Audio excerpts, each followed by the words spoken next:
ప్రార్థన చేసుకుందాం. మహోన్నతుడా, సర్వోన్నతుడా, నీకు వందనాలు, స్తోత్రాలు.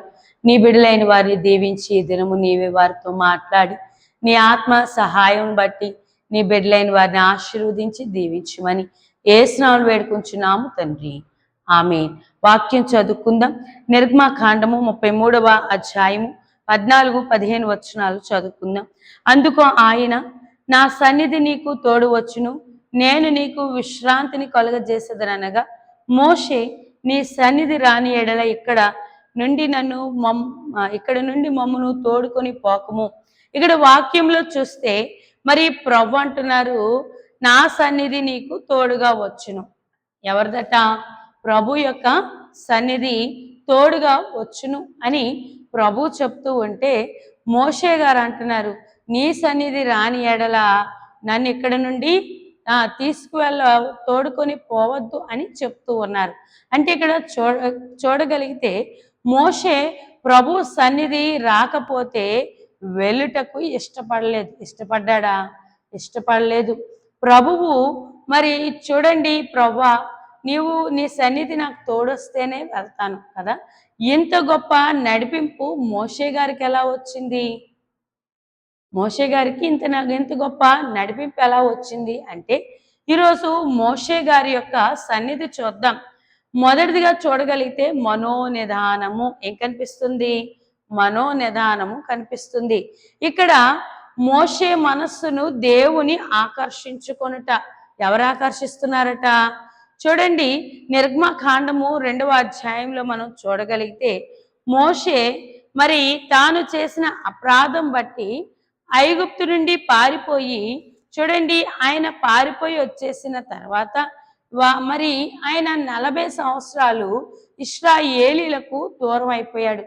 తన స్వజంకు ఆయన ఎడబాటు వచ్చేసింది. వీరికి ఎడబాటు అంటే మోషేకి తన స్వజనులకి ఎడబాటు వచ్చింది. మోషే మనసంతా విచారంతో నిండిపోయింది. ఎందుకు అంటే, చూడండి, ఐగుప్తులో ఉన్నంత కాలము మోషే ఐగుప్తు యొక్క రాజ్యములోని రాజకోటలో ఉన్నప్పటికీ కూడా మోషే మనసంతా ఇశ్రాయేలీల చుట్టే తిరిగేది. తన స్వజనులు అని చెప్పి మోషే ఇశ్రాయేలీల వారి వైపే తిరుగుతూ వారి విషయమే ఆలోచిస్తూ ఉండేవాడు.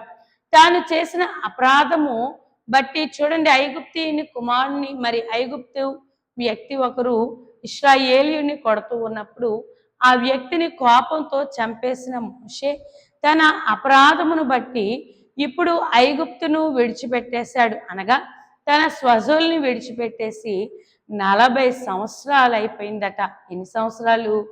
చూడండి, 2వ అధ్యాయంలో మనం చూడగలిగితే నిర్గమకాండము 22వ వచనం చదువుకుందాం. ఆమె యొక్క కుమారుని కన్నప్పుడు మోషే, నేను అన్య దేశములో పరదేశినై ఉంటుననుకొని వానికి గెర్షోము అని పేరు పెట్టెను. ఏమని పేరు పెట్టాడట? గెర్షోము. గెర్షోము అనగా పరదేశి. ఎందుకంటే తన మనస్సు నిండా విచారం ఉంది. తన మరి స్వంత వారికి దూరం అయిపోయి మరి చూడండి, పరాయి దేశంలో పరాయి వాడిగా ఉన్నాడు.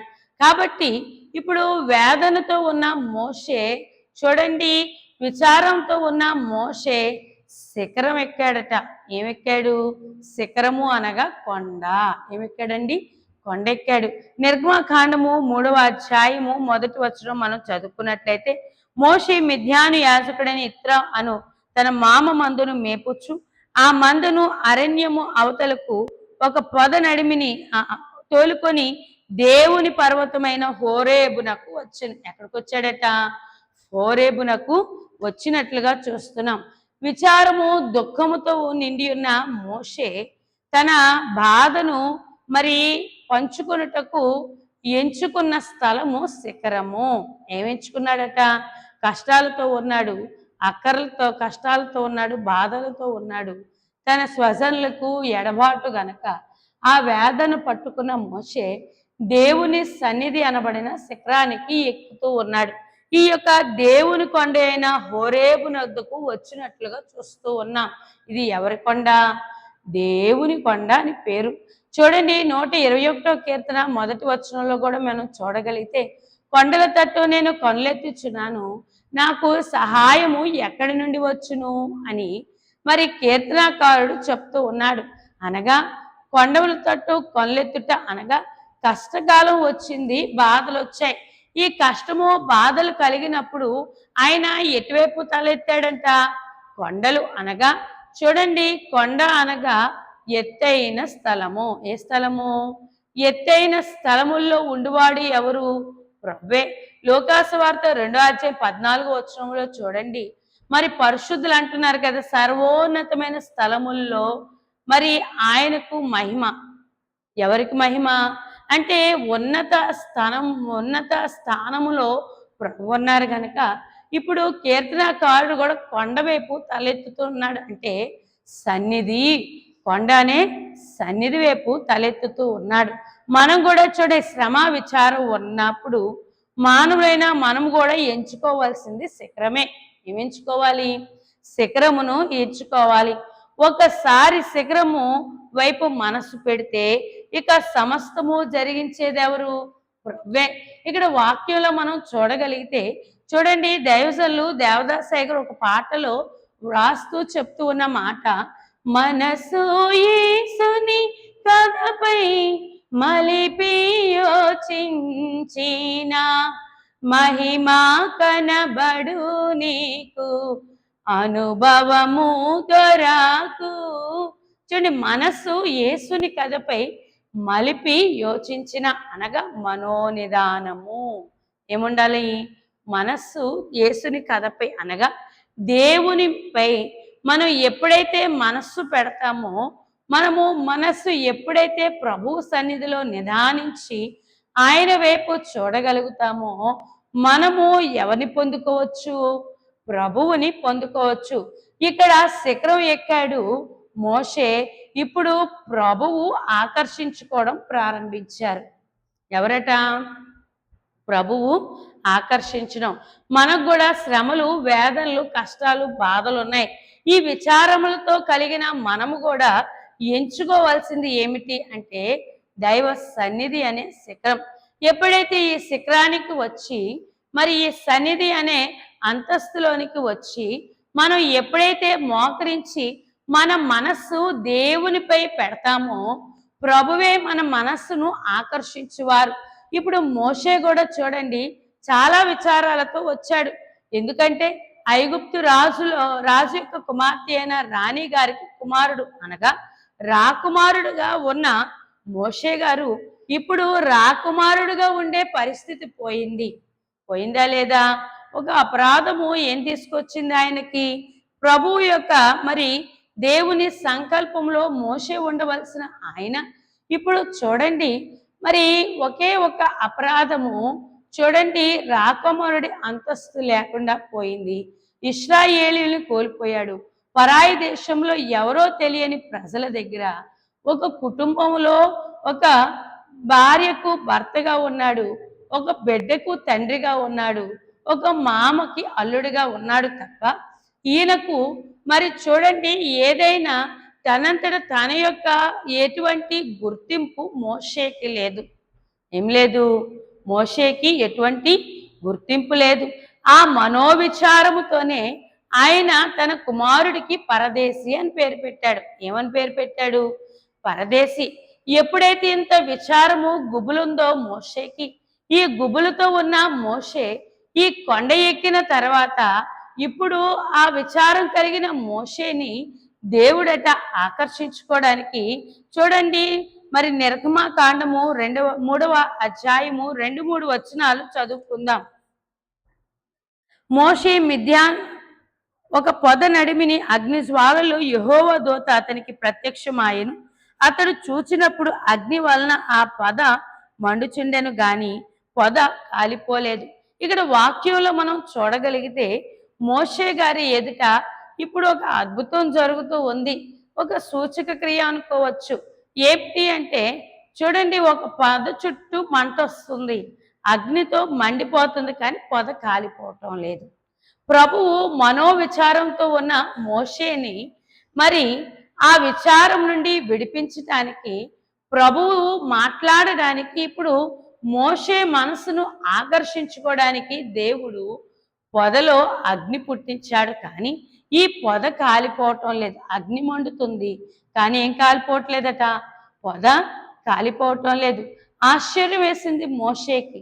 చూడండి, బిడ్డలు కూడా బాగా ఏడ్చినప్పుడు తల్లి తనకిష్టమైన వస్తువును తీసుకొచ్చి ఆ బిడ్డ యొక్క ఏడుపు నుండి విడిపించడానికి, అంటే ఏడుపు మానుటకు, ఆ బిడ్డ సంతోషించుటకు ఇష్టమైన వస్తువును తెచ్చి ఎలాగైతే చూపించి ఏడుస్తున్న ఆ బిడ్డ యొక్క ఏడుపును మాన్పినట్లుగా మోషేనట దేవుడు విచారం నుండి విడిపించటానికి తన సంకల్పము నెరవేర్చుకున్నట్టుకు మోషేకి కూడా దేవుడు చూపించింది పొద. ఏం చూపించారు? పొద చూపించారు. ఈ పొద చూస్తుంటే ఎలా ఉందట, చుట్టూరు కూడా మంట వస్తుంది కానీ పొద కాలిపోవటం లేదు. ఎంత ఆశ్చర్యం! మనకు కూడా చూడండి, మన కంటి ముందు కూడా ఎంతో ఆలోచనలో ఉన్నప్పుడు ఏదైనా ఆశ్చర్యమైన సంగతి మన కంటి ముందు మరి జరిగినప్పుడు మనలో ఉన్న చాలా ఆలోచనలు మర్చిపోతాం. మనం ఏ స్థితిలో ఉన్నాం, ఏం చేస్తున్నాం ఆ సమయానికి మర్చిపోతాం. ప్రభు కూడా విచారంగా ఉన్న నరునికి తన కంటి ముందు మనోవేదనతో కలిగి ఉన్న నరుని హృదయమును తన వైపు ఆకర్షింప చేసుకున్నట్టుకు ప్రభువు మోషేకి కూడా ఏం చూపిస్తూ ఉన్నారు? పొద. ఏం చూపిస్తున్నారమ్మా? అందుకే చూడండి, ఎప్పుడైతే మోషేకి పొద చూడబడిందో ఇంతవరకు నా వేదన బాధన అన్నీ మర్చిపోయాడు. ఇప్పుడు మనసంతా దేవుని మీద కుదిరిపోయింది. చూడండి, దైవజనులు దేవదాసయ్య గారు పాడిన పాటలో మనోవిచారము కూడదు నీకు మహిమ తలంపులే కావలెను. ఏం కావాలట? మనోవిచారము కూడదు నీకు, మహిమ తలంపులు కావాలి. మోషేలో ఉన్న మనోవిచారము పోగొట్టడానికి దేవుడు పొదను చూపించి మహిమ తలంపులు పుట్టిస్తూ ఉన్నారు. ఏ తలంపు? మహిమ తలంపులు పుట్టించి ఉన్నందున మోషేలో ఉన్న విచారము పోయింది. మనస్సు దేవుని మీద కుదర్చబడింది. ఎవరి మీద కుదర్చబడింది? ఇప్పుడు చూడండి, దైవజనులు దేవదాసయ్య గారు చెప్పిన మాట, దీనికే మనోనిదానము. దీని పేరేంటి? మనోనిదానం. అనగా దేవుని సన్నిధిలో మోకరించిన మనమే దేవుని మన ఎదుట ప్రభు ఉన్నారు అనుకొని మనం మౌనంగా మనోనిదానముతోనూ మనము ప్రభువు సన్నిధిలో మన మధ్యలో ఉన్నారని గమనించగలిగితే ప్రభువు మన హృదయములను ఏం చేసుకుంటారు? ఆయన ఆ మనోనిదానం అనే మెట్టులో ఆకర్షించుకునేవారై ఉంటారు. కాబట్టి ఇప్పుడు మనస్సు కుదుట పడిపోయింది మోషేకి. కుదుట పడిన వెంటనే చూడండి, మరి దేవుడు కొన్ని రకాల స్థితిగతులు ఇక్కడ మోషేకి కలుగుతూ ఉన్నాయి. దేవుడు కొన్ని విధాలుగా మోషేని దీవించడం ప్రారంభించాడు. మనసు యేసుని కథపై మలిపి యోచించిన ఎడల మహిమ కనబడు నీకు అనుభవము దొరకును. ఏం దొరుకుద్దట? అనుభవం. ఏంటి అనుభవం అంటే, మోషే ఎప్పుడైతే ఈ మనోవిచారం అంతా ప్రక్కన పెట్టేశారో 3వ అధ్యాయం 4వ వచనంలో మనం చూడగలిగితే, చూడండి, ఆదికాండము 3వ అధ్యాయము 4వ వచనంలో చూద్దాం. దానిని చూచుటకు అతడు ఆ తట్టును వచ్చుట యెహోవా చూచెను. ఆ దేవుడు ఆ పొద నడుము నుండి మోషే మోషే అని అతనిని పిలిచెను. అందుకతడు చిత్తము ప్రభువా అనెను. ఇక్కడ వాక్యంలో మనం చూడగలిగితే ఇప్పుడు పొద దగ్గరికి వస్తున్న మోషేకి ప్రభు చెప్తున్న మాట, నీ చెప్పులు విడువము. ఏం విడిచిపెట్టాలా? చెప్పాలి. చెప్పులు విడవమన్నారు. అనగా తనలో ఉన్న మనోవిచారాలు, వేదనలు, దుఃఖములు, అనేక శారీరక క్రియలు, పాపపు స్థితులన్నీ విడిచిపెట్టేయమన్నారు. విడిచిపెట్టి పొద దగ్గరికి రమ్మన్నారు. ఎందుకు అంటే అది పరిశుద్ధమైన స్థలము. ఏ స్థలమట? పరిశుద్ధమైన స్థలం. ఎప్పుడైతే మోషే చూడండి ఆ పాదాలకున్న చెప్పులు అనగా పాపపు క్రియలు, మనోవిచారాలు విడిచిపెట్టి ఇప్పుడు ప్రభు యొద్దకు సమీపించి ఉన్నారు. ఎవరి యొద్దకు సమీపించారు? ప్రభు యొద్దకు సమీపించిన తర్వాత ఇక్కడ చూడండి, మరి ఆయనకు 7 రకాల స్థితులు కనిపిస్తూ ఉన్నాయి. ఒకటి చూడండి, మరి దేవునితో మాట్లాడుట, ఒకటి ప్రత్యక్షత. ఏం కనిపిస్తుంది? ప్రత్యక్షత అనగా ఇక్కడ పొద ద్వారా ఎవరు మాట్లాడుతూ ఉన్నారు? మనం ఇక్కడ వాక్యంలో మనం చూడగలిగితే చూడండి, 3వ అధ్యాయంలో మరి 4వ వచనంలో మనం చదువుకున్నాం. యెహోవా చూచెను, దేవుడు ఎవరితో మాట్లాడుతూ ఉన్నారట? మోషేతో మాట్లాడుతూ ఉన్నారు. ఈ మాట్లాడుటకు దేవుడు ప్రత్యక్షపరిచినది పొద. ఏం ప్రత్యక్షపరిచారు? ఇక్కడ మనం చూస్తూ ఉన్నాం. ఈ కొండ మీదకి రాగానే, హోరేపు కొండ మీదకి రాగానే పొదతో ప్రభువు ప్రత్యక్షత ఏం కనిపిస్తుంది? పొదతో ప్రభువు ప్రత్యక్షమై, ప్రభువు చూడండి, రెండవదిగా చూస్తే దేవునితో మాట్లాడుట. ఇప్పుడు దేవుడు మోషేతో మాట్లాడడం ప్రారంభించాడు 4వ వచనంలో. ప్రభువు మాట్లాడుతూ ఉంటే మోషే అంటున్నాడు 4వ వచనంలో, అందుకు చిత్తము ప్రవ్వా అనెను. ఏమంటూ ఉన్నాడట? ఇప్పుడు ఎప్పుడైతే మనోవిచారము దుఃఖముతో ఈ కొండ ఎక్కాడో, ఎప్పుడు పొద చూచాడో అన్నీ మర్చిపోయాడు. ఇప్పుడు ప్రభువు మాట్లాడుతూ ఉంటే ఆ మాటల్ని వింటున్నాడు, కానీ తన కష్టాలు చెప్పుకున్నాడా ఎక్కడైనా? చూడండి, దేవుడు మాట్లాడడం ప్రారంభించారు. మోషే తనకున్న వాటిని ప్రభువుని అడుగుతూ ఉన్నారు, కానీ ఎక్కడైనాను మోషే తనకున్న మనోవిచారం కారణం ఏమై ఉన్నాయో ఆ శ్రమలను గూర్చి మాట్లాడలేదు. కారణం ఏమిటి అంటే ఆయన మనసంతా దేవుని యొక్క సన్నిధి, లేకపోతే మనోనిధానం, దేవుడే ఉన్నాడు కదా అని మనోనిధానంతో హృదయం అంతా ప్రభు వైపు త్రిప్పబడింది. తన హృదయం అంతా ప్రభు వైపే మరి పెట్టుకొని ఆయన అంటూ ఉన్న మాట చూడండి, చిత్తము ప్రభువా. ఏమంటున్నాడు? అయ్యా నాకు ఈ కష్టాలు ఉన్నాయి. మనమైతే ఏం చేస్తాం? ప్రభు ప్రత్యక్షమైన వెంటనే ఏమంటాం? దేవా నాకు ఆ కష్టం ఉంది, ఈ కష్టం ఉంది, తీసేయి. కానీ మోషే ఏమంటున్నాడు? చిత్తము ప్రభువా. ఏమంటున్నాడు? అనగా నువ్వు ఏమి చెప్తావో చెప్పుము అని మోషే ప్రభు వైపు తెలియజేస్తూ ఉన్నారు. మనం కూడా చూడండి, కష్టము నష్టము అన్ని రకాల పరిస్థితుల మధ్యలో జీవిస్తున్న మనకి కూడా దైవ సన్నిధి అలవాటైతే ప్రభువు ప్రత్యక్షమవును. అందుకే దైవజనులైన దేవా నాకు కనబడుము, రెండవది నాతో మాట్లాడము. ఇక్కడ మోషేకి ప్రత్యక్షమైన దేవుడు రెండవదిగా మాట్లాడడం ప్రారంభించారు. ప్రభు మాట్లాడుతూ ఉండగా తనలో ఉన్న దుఃఖమంతా పోయింది. మోషేలో ఏం పోయింది? దుఃఖము పోయింది. ఎందుకు అంటే చూడండి, 40 సంవత్సరాలు చూడండి ఎన్నో రకాల శ్రమలు పడ్డాడు, బాధలు పడ్డాడు. మరి ఇన్ని రకాల పరిస్థితులు ఉన్న మోషే ఆయన పడిన బాధ అంతా ఎలాగిపోయింది అంటే ప్రభు యొక్క ప్రత్యక్షతతో. ఎలా పోయిందట? చూడండి, అపోస్తల కార్యములు 7వ అధ్యాయం 30వ వచనం చదువుకుందాం. అపోస్తల కార్యములు 7వ అధ్యాయం, అపోస్తల కార్యములు 7వ అధ్యాయం 30వ వచనాన్ని చదువుకుందాం. 40 ఏండ్లైన పిమ్మట సీనాయి పర్వతమునందు ఒక పొదలో అగ్ని జ్వాలలో ఒక దేవదూత అతనికి కనబడెను.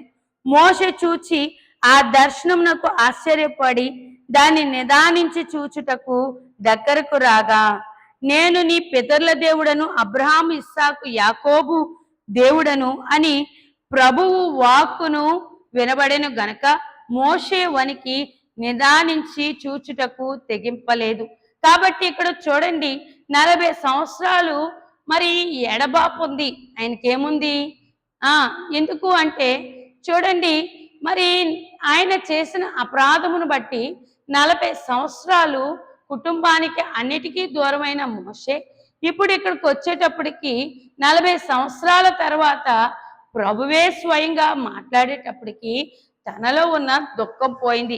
ఇన్ని సంవత్సరాలు మరి ఆయనతో మాట్లాడిన వారు ఎవరునూ లేరు.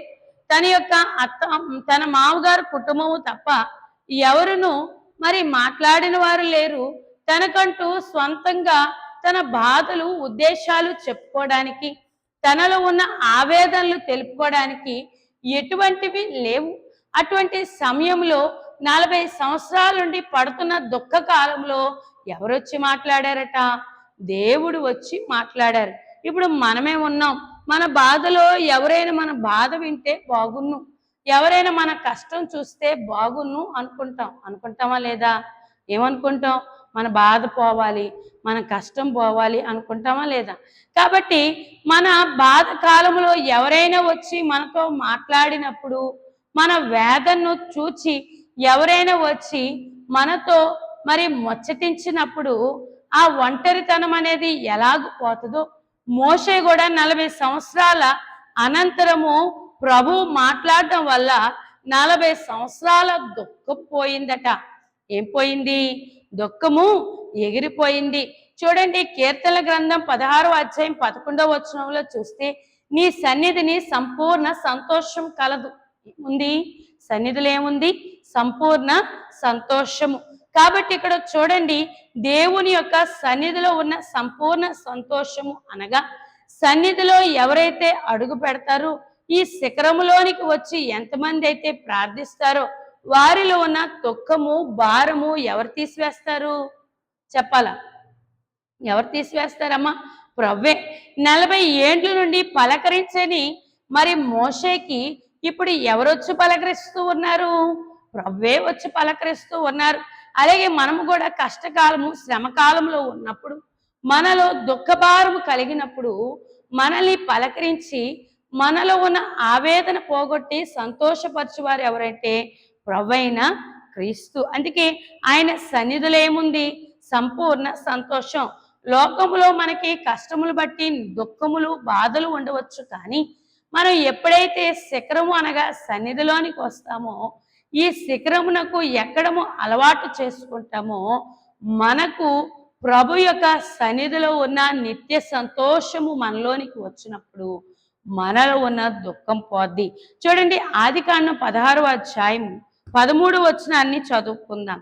ఆదికాండము 16వ అధ్యాయము 13వ వచనాన్ని చదువుకుందాం.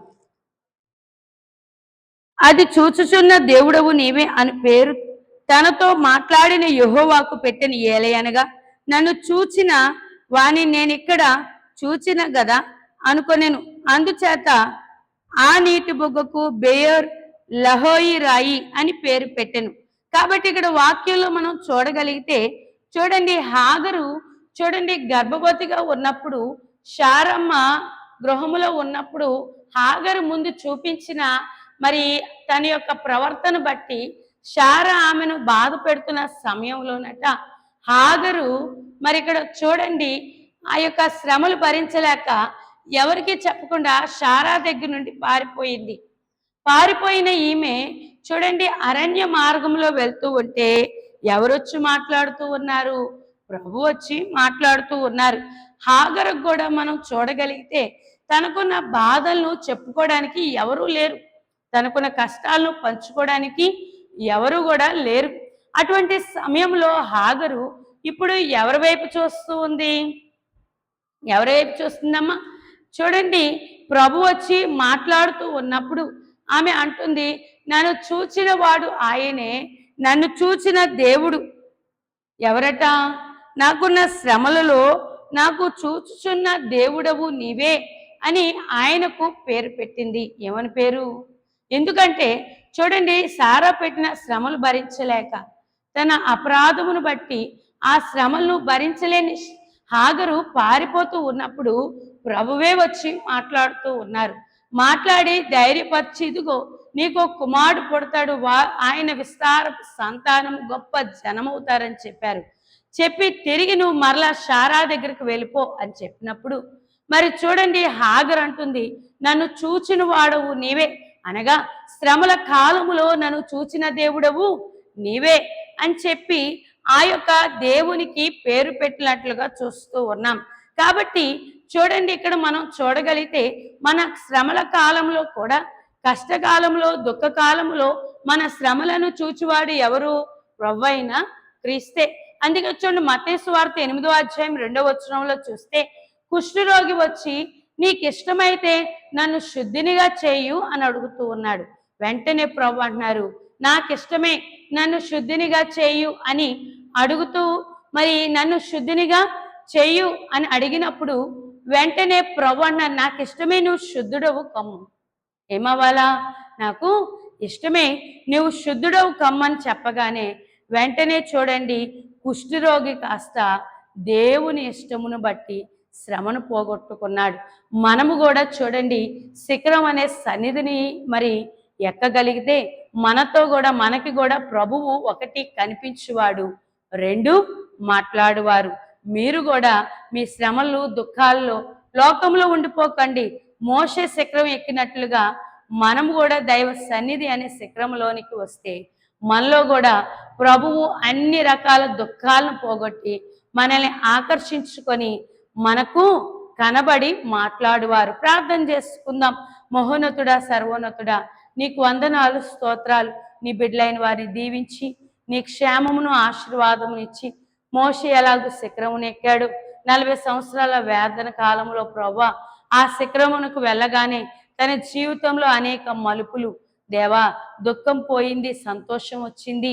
అలాగే ప్రభువా తండ్రి, నీ ఆత్మ దీవెనలు బట్టి గొప్ప దీవెనకరుడుగా మార్చబడ్డాడు.